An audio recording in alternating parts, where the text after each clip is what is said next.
Review 3. 一、辨识句意。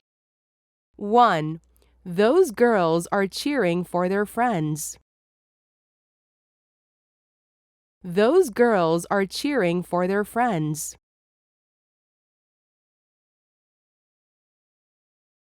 2. The boy hurt his left leg. The boy hurt his left leg.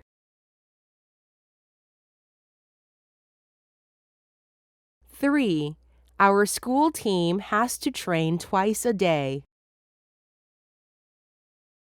Our school team has to train twice a day.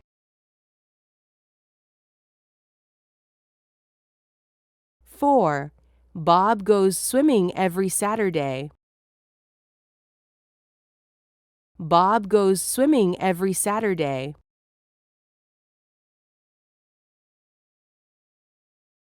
5. Let's take a boat there. Let's take a boat there.